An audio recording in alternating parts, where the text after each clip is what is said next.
সিঙ্গাপুরও আছে, আরো বিভিন্ন জায়গায়, চেন্নাই আরো। তো আমি আর একটা হাদিস বলি, তারপর ধারাবাহিক কথা সাজাই। ওমামা বাহেলি রাদিয়াল্লাহু তাআলা আনহু বলেন, রাসূল সাল্লাল্লাহু আলাইহি সাল্লাম একদা বললেন, আনা যাইমুন বিবাইতিন ফি ওয়াসতিল জান্নাহ লিমান তারাকাল মিরাহা ওয়া ইন কানা মুহিক্কান। কেউ যদি তর্ক ছেড়ে দেয়, সত্য হলেও তর্ক না করে, মুহাম্মদ সাল্লাল্লাহু আলাইহি সাল্লাম বলছেন, কেউ যদি সত্য হলেও তর্ক করবে না। একজন বলছে এইটা আব্দুর রাজ্জাক সাহেব বলেছেন, আরে না এটা বলেছেন, আরে না এটা বলেছেন। তখন আপনি বলছেন আসসালামু আলাইকুম, আপনি থাকেন, আমি গেলাম, আমি তর্ক করতে রাজি নই। এইরকম লোককে আল্লাহর নবী জান্নাতে একটা ঘর নিয়ে দিবেন। এই জিম্মেদারি মুহাম্মদ সাল্লাল্লাহু আলাইহি সাল্লাম নিজে নিয়েছে। বলছে তার জিম্মেদার আমি, কিভাবে নিয়ে দেবো সেটা আমার ব্যাপার। এক। দুই, অবে বাইতিন ফি রাবাদিল জান্নাহ লিমান তারাকাল কিদবা ওয়া ইন কানা মাযিহা। কেউ যদি মজাক করে হলেও মিথ্যে ছেড়ে দেয়, মিথ্যে বলবে না, মজাক করেও বলবে না, তাহলে আমি মুহাম্মদ সাল্লাল্লাহু আলাইহি সাল্লাম তাকে জান্নাতের মাঝামাঝিতে একটা ঘর নিয়ে দেব। সেই জিম্মেদারি আমার, কিভাবে নিয়ে দিতে হবে সেটা আমার ব্যাপার। মজাক করে হলে মিথ্যা বলতে পারবে না। তিন, ও আলাল জান্নাহ লিমান হাসানা খুলুকাহু। আর আমি জান্নাতুল ফেরদাউস নিয়ে দিব ওই ব্যক্তিকে যে তার চাল চলনকে ভালো করবে। যার চাল চলন ভালো তার জন্য জান্নাতুল ফেরদাউস। জান্নাতুল ফেরদাউস ঘোষণা চাল চলন ছাড়া আর কোনো নেকিতে নেই। হজ করেছে, কবুল হয়েছে, হয়ে গেছে সেই দিনের মতো যেদিন তার মা তাকে জন্ম দিয়েছে, নিষ্পাপ হয়ে গেছে। তার মানে হজ কবুল হলে মানুষ নিষ্পাপ হয়, কিন্তু জান্নাতুল ফেরদাউস পাবে এ কথা নয়, নিষ্পাপ। অসুখ বিসুখ হওয়ার পরে যদি মানুষ বলে আলহামদুলিল্লাহ, তাহলে লোকটা হয়ে যায় সেই দিনের মতো যেদিন তার মা তাকে জন্ম দিয়েছে, নিষ্পাপ হয়ে যায়। নিষ্পাপ হয়ে যায় অসুখ অবস্থায়, অসুস্থ অবস্থায় আলহামদুলিল্লাহ বললে এটা অনেক বড় নেকির কাজ। তো হ্যাঁ, ও নিষ্পাপ হয়ে গেছে, জান্নাতে যাবে, কিন্তু জান্নাতুল ফেরদাউস নয়। এখানে একটা কথা মাথায় জাগছে, সেটাও বলে রাখি। আল্লাহর নবী বলছেন যে কারো গায়ে যদি জ্বর হয়, জ্বর বুঝি তো, তাই না? জ্বর হয় তো তার শরীর থেকে পাপ ঝরে যায়, কামারের ভাটিতে, হাপড়ে ভাটিতে লোহা স্বর্ণ চাঁদি দিলে যখন ওতে আগুন লেগে লাল হয়ে যায়, তো স্বর্ণ চাঁদি থেকে ময়লা যেভাবে ঝরে যায় কামারের ভাটিতে, জ্বর হলে মানুষের পাপ সেভাবে ঝরে যায়। মনে থাকবে না মনে হয়? তো মাথা ব্যথা, তাই তো যাচ্ছে সিঙ্গাপুর। তো কি আরো ধৈর্য ধারণ করে? ধৈর্য ধারণ করে না, টাকা পয়সাও আছে, টাকা পয়সাও আছে, তো কি আলহামদুলিল্লাহ বললে ফলেই নিষ্পাপ। আর যদি জ্বর হয় তাহলে ওর গাল থেকে পাপ ঝরে এভাবে, হাদিস বুখারী মুসলিম। আপনার আমার বিবেচনার প্রয়োজন নাই, রাসূল যা বলেছেন সেটাই। তো নিষ্পাপ হয়ে যায়। আরো একটা কথা বলি, নিষ্পাপ হয়ে যায়। আল্লাহ রাসূল একদা বলছেন, আলা আদুল্লুকুম মাইমুল্লাহু বিল খাতায়া রফাইহুদ দারাজা। সঙ্গী সাথী, আমি তোমাদের বলে দিব না এমন একটা নেকির কথা যাতে পাপ মিটে যাবে, মান বেড়ে যাবে। সঙ্গী সাথী, আমি তোমাদের এমন একটা নেকির কাজের কথা বলে দিব না যাতে পাপ মিটে যাবে, মান বেড়ে যাবে। সঙ্গী সাথী, আমি তোমাদেরকে এমন একটা আমলের কথা বলে দিব না যে আমল করলে পাপ মিটে যাবে, মান বেড়ে যাবে। কালু বালা, হ্যাঁ বলেন বলেন, কিন্তু ভালো কথা, সেটা কি বলেন? তখন আল্লাহ রসুল বলছেন, এক ইসবাগুল অজু, ভালো করে অজু করলে পাপ মিটে যায়, মান বেড়ে যায়। দুই, আল মাশি আলাল আকদাম, পায়ে হেঁটে মসজিদে গেলে পাপ মিটে যায়, মান বেড়ে যায়। তিন, ইন্তেজারুস সালাত বাদা সালাত, সালাতের পরে আবার সালাত আদায় করব, জোহরের পরে আসর, এইরকম অপেক্ষায় থাকে যে তার পাপ মিটে যায়, মান বেড়ে যায়। হাদিস বুখারী মুসলিম, মনে থাকবে নাকি? বাড়ি যাবেন তখন বলবেন এই পাপ মিটে যায়, মান বেড়ে যায়। বলো তো কি গো, কি কি খুঁজে পাবেন কি না? আচ্ছা, আরেকটা হাদিস বলি, কাছাকাছি মনে থাকতে পারে। আব্দুল্লাহ ইবনে আব্বাস রাদিয়াল্লাহু তাআলা আনহু বলেন, একদা আল্লাহর নবী বলছেন যে আল্লাহ তাআলা আমাকে বলছেন, মুহাম্মদ হাল তাদরি ফিমা ইয়াকতাসিমুল মালাউল আলা, মুহাম্মদ আপনি বলতে পারেন কি ওপরে কি নিয়ে হইচই হচ্ছে? আপনি বলতে পারেন? বলতো না। আমি বললাম, জি হ্যাঁ বলতে পারি আমি। ফিল কাফারাত, কিভাবে আদমের ছেলে মেয়ের পাপ মিটে যাবে, মান বেড়ে যাবে, এই নিয়ে উপরে হইচই হচ্ছে। ফেরেশতারা বলা বলি করছে। আর একটা কথা এখানে বলি, আল্লাহ আমাদের নবীকে ডেকেছেন মোহাম্মদ বলে।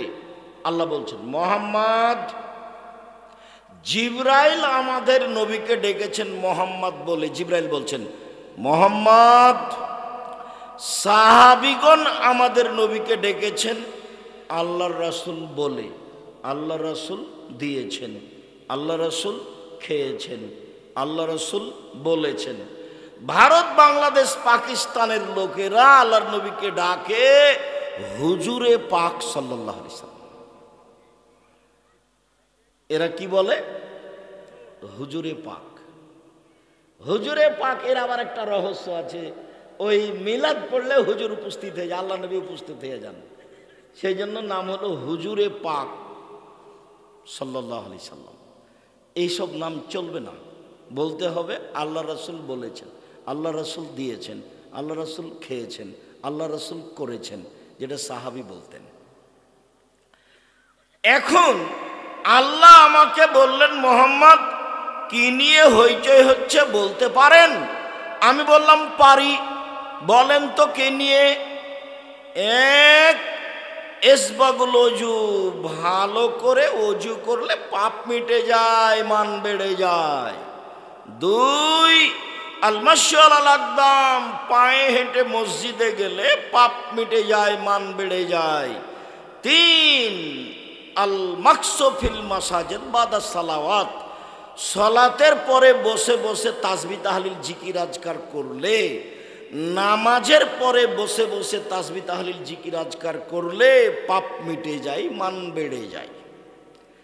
এখনো মূল কথায় আমি যেতে পারিনি, এই যে কাছাকাছি। এরপর আল্লাহ রাসূল বলছেন মান ফাআলা হাযা আশা বিখাইরিন ও মাতা বিখাইরিন, যে এমন আমল করলো তার মরে যাওয়া ভালো, তার বেঁচে থাকা ভালো। যে এমন আমল করতে পারলো তার মরে যাওয়া ভালো, তার বেঁচে থাকা ভালো, তার মরে যাওয়া ভালো, তার বেঁচে থাকা ভালো। তারপরে বলছেন ওয়াকানা মিন খাতিয়াতিহি কায়ামিন ওয়ালাদাতহু উম্মুহু, এই আমলের কারণে লোকটা হয়ে গেল সেই দিনের মতো যেদিন তার মা তাকে জন্ম দিয়েছে, নিষ্পাপ হয়ে গেল। নিষ্পাপ হওয়ার তাহলে তিনটে আমল। এক, হজ কবুল হলে নিষ্পাপ হয়ে গেছে। দুই, অসুস্থ অবস্থায় আলহামদুলিল্লাহ বললে নিষ্পাপ হয়ে গেছে।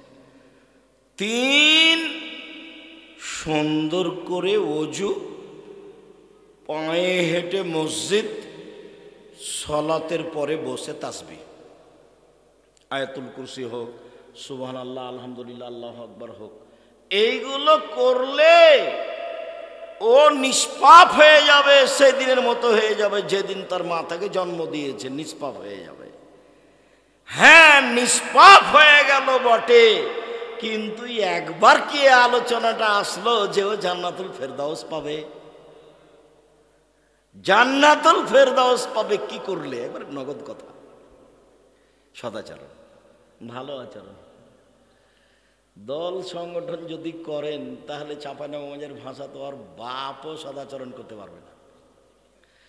তার মানে ওর সাথে যে আছে সে ভালো, আর সাথে যে নেই সে ভালো নয়।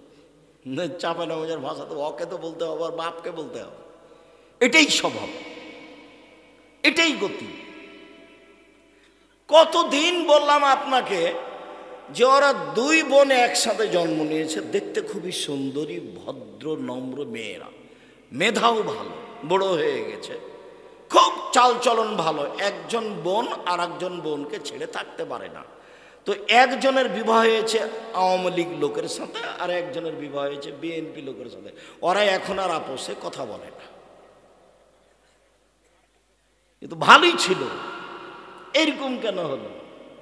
খুব জেহেনটা খালি রাখতে হবে। কোনো প্রকার কোনো ব্যক্তির ভালোবাসা রাখতে হবে না ভিতরে। ভালোবাসার মানুষ একজন, মুহাম্মদ সাল্লাল্লাহু আলাইহি সাল্লাম।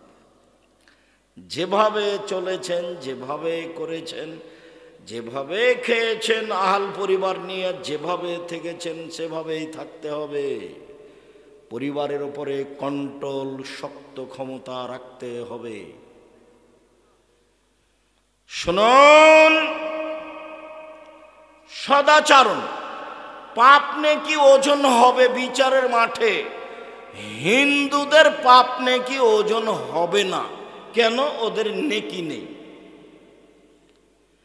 ইহুদিদের পাপ নেকি ওজন হবে না। কেন? ওদের নেকি নেই। খ্রিস্টানদের পাপ নেকি ওজন হবে না। কেন? ওদের নেকি নেই। শিয়ে, কাদিয়ানি, মুতাজিলি, এদের পাপ নেকি ওজন হবে না। কেন? এদের নেকি নেই।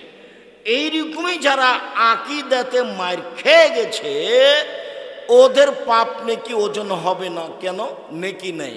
ওজন হওয়ার জন্য কয়টা পাল্লা লাগবে? দুইটা। পাশে একটা জেলা আছে গাইবান্ধা। তো আমি গাইবান্ধার লোকজনকে দেখেছি যে বীজ, ধান বীজ ফেলবে জমিতে, তো দুই পাল্লা বাং, বাং বুঝেন না কি ভাই? ওঠে বীজটা দুই পায়াতে, বাঙের দুই দিকে দিয়ে ডালিতে করে বীজটা নিয়ে গেছে কাঁধে করে। এখন ওর ভাই বা ওর ছেলে বা ওর বড় ছেলে বা মেয়ে, তার একটা ছোট ছেলে মাঠে দিয়ে এসেছে। এখন ওর বাপ ছেলেটাকে নিয়ে আসছে, তো একদিকে ছেলেটাকে দিয়েছে আর আর একদিকে মাটি চাপাচ্ছে। কথা বোঝা গেছে? না হলে কি বাঁক, না হলে কি বাঁক চলবে? বাঁক কি চলবে? বাঁক চলবে না, মানে তো বাচ্চাকে নিতে পারবে না। না হলে চাঁপাইনবাবগঞ্জের মতো করে মাথায় করে বা কাঁধে করে বা এভাবে নিয়ে আসতে। তো দুই দিকে লাগে। তো হিন্দুদের এক দিক আছে, এক দিক নেই, ওজন হবে কি দিয়ে? ইহুদিদের এক দিক আছে, এক দিক নেই, ওজন হবে কি দিয়ে? তো এদেরকে জাহান্নামে নেওয়া হবে কিভাবে? আল্লাহ তাআলা বলছেন, ফায়ু খাজবিন নাওয়াসি ওয়াল আকদাম, তাদের মাথা এবং পা একসাথে ধরে জাহান্নামে নিক্ষেপ করা হবে। আল্লাহ তাআলা বলেছেন, যারা মোমেন পুরুষ নারী পাপ করে নেকি করে, পাপ করে নেকি করে, আল্লাহ একজন বিশ্বাস করে, নবী মাটির তৈরি বিশ্বাস করে, আকীদা ঠিক আছে, এদের পাপ নেকি ওজন হবে বিচারের মাঠে। তো সবচেয়ে ভারী নেকির কাজ, আমল কি বলেন তো দেখি? সদাচরণ। আল্লাহ বলেছেন, নবী বলেছেন। ধারাবাহিকভাবে আয়াত এবং হাদিস আপনার সামনে পেশ করব কিছুক্ষণ। দয়া করে কোনো প্রয়োজন আমাকে দেখাবেন না। যতই কষ্ট হোক কিছুক্ষণ ধৈর্য ধারণ করে বসে থাকবেন। আর ইনশাআল্লাহ যারা আপনারা রাস্তাঘাটে আছেন, দোকানপাটে আছেন, বাড়িতে আছেন, তারা আসেন, আমি আপনার জন্য এসেছি। আপনার কিছু না কিছু উপকার করবই করব ইনশাআল্লাহ। আল্লাহ বলছেন